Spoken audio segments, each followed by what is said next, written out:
नमस्कार आणि कोवॅक्सिनच्या प्रात्यक्षावरील या सत्रात आपले स्वागत आहे.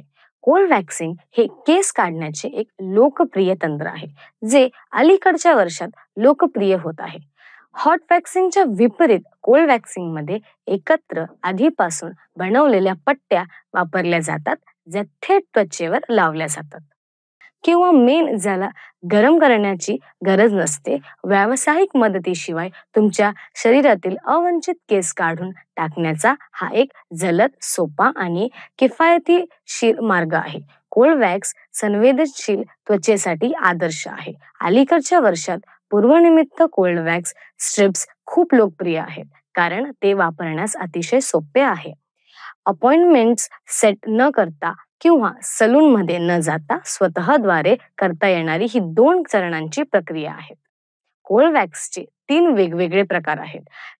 3 मधील कोल्ड वॅक्स आधीपासून तयार केलेले मेणाचे पट्टे आणि फिंगर वॅक्स. या सत्रात कोल्ड वॅक्सिंग कसे केले जाते ते पाहू. या सत्राची उद्दिष्टे पाहू. या सत्राच्या शेवटी तुम्ही खालील गोष्टी करण्यास सक्षम व्हाल. कोल्ड व्हॅक्सिंगसाठी आवश्यक असलेल्या सामग्रीची यादी करणे, कोल्ड व्हॅक्सिंग करा आणि कोल्ड व्हॅक्सिंगच्या प्रक्रियेनंतर ग्राहकांना काळजी घेण्याबाबत सल्ला देणे. या कोल्ड व्हॅक्सिंगसाठी आवश्यक असलेल्या सामग्रीची यादी करून सुरुवात करूया. या प्रक्रियेसाठी आपल्याला साधने आणि मशीनची आवश्यकता असेल, जसे क्लायंट चेअर किंवा बेड, ट्रॉली, लाकडी किंवा स्टीलचा स्पॅट्युला, प्लास्टिकची वाटी, ट्विझर्स, कात्री, अल्कोहोल सॅनिटायझिंग पॅड. संसर्ग टाळण्यासाठी ही सर्व साधने आणि यंत्रे चांगल्या प्रकारे स्वच्छ केली आहेत याची खात्री करा. आपल्याला खालील सामग्रीची देखील आवश्यकता असेल, जसे कापूस, towel, cold wax, wax strips किंवा फिंगर वॅक्स, टॅल्कम पावडर, त्वचा lotion, hand wash, astringent lotion, antiseptic solution, plastic sheet, massage cream आणि बर्फाचे तुकडे हँड ग्लोव्स. प्रक्रियेसाठी सर्व आवश्यक साधने आणि सामग्रीसह ट्रॉली एकत्र करा.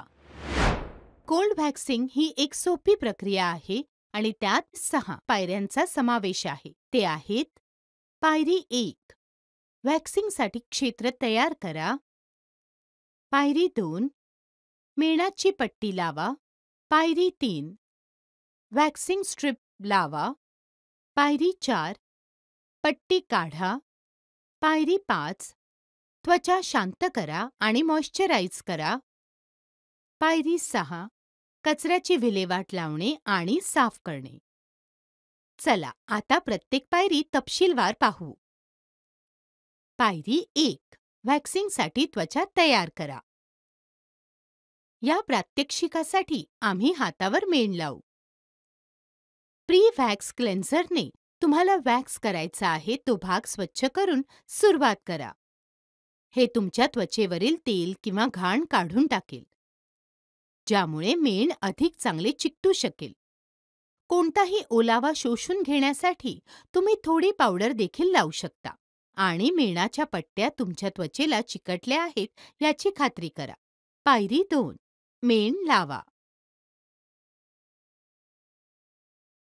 जर तुम्ही कोपरापासून पुढील हातावर वॅक्स करत असाल, तर प्रथम कोपराच्या भागावर स्पॅट्युलासह मेण हळूवारपणे लावा. केसांच्या वाढीच्या दिशेने मेण लावावे. लागू केलेल्या भागावर व्हॅक्सिंग पट्टी ठेवा आणि केसांच्या वाढीच्या दिशेने घर्षण देऊन पट्ट्या दाबा. पायरी 3, व्हॅक्सिंग स्ट्रिप लावा. लागू केलेल्या भागावर व्हॅक्सिंग पट्टी ठेवा आणि केसांच्या वाढीच्या दिशेने घर्षण देऊन पट्ट्या दाबा.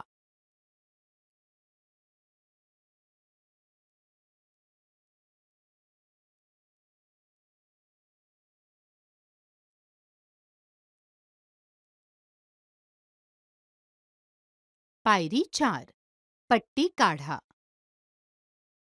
मेणाची पट्टी जागेवर आल्यावर पट्टीच्या खालच्या काठावर पकडा आणि केसांच्या वाढीच्या दिशेच्या विरुद्ध एका झटपट गतीने खेचा. अस्वस्थता कमी करण्यासाठी तुमची त्वचा दुसऱ्या हाताने घट्ट पकडून ठेवण्याचे लक्षात ठेवा. दोन्ही हातावरील सर्व केस काढण्यासाठी मागील पायऱ्यांची पुनरावृत्ती करा.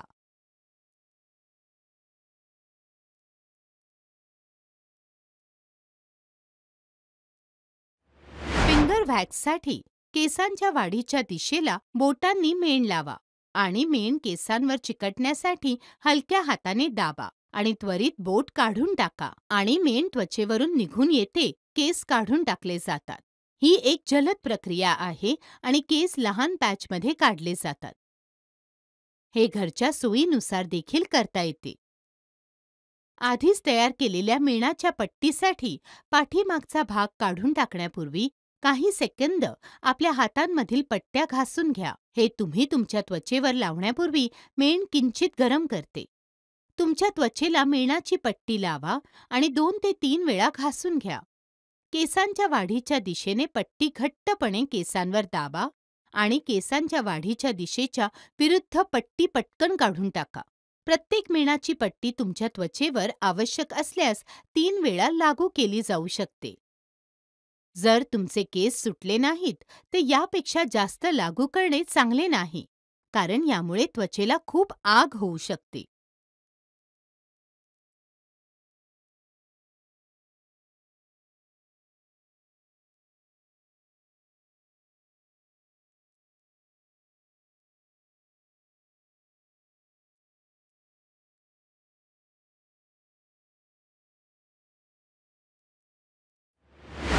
पूर्ण झाल्यावर थंड पाण्यात भिजवलेल्या ओलसर टॉवेलने क्षेत्र स्वच्छ करा किंवा तुम्ही कोमट पाण्याने ते क्षेत्र हळूवारपणे धुवा.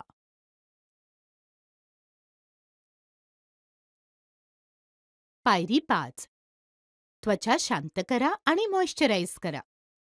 त्वचा शांत करण्यासाठी आणि लालसरपणा किंवा चिडचिड कमी करण्यासाठी सुखदायक लोशन किंवा क्रीमने त्वचेला मॉइश्चराईज करा.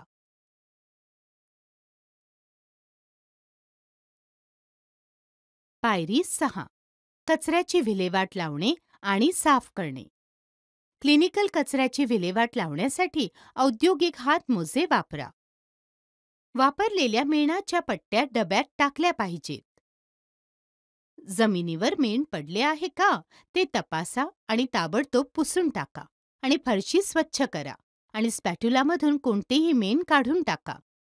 उपचार बेड आणि काउंटर सॅनिटाईज करा आणि आपले हात साबण आणि पाण्याने धुण्यास विसरू नका.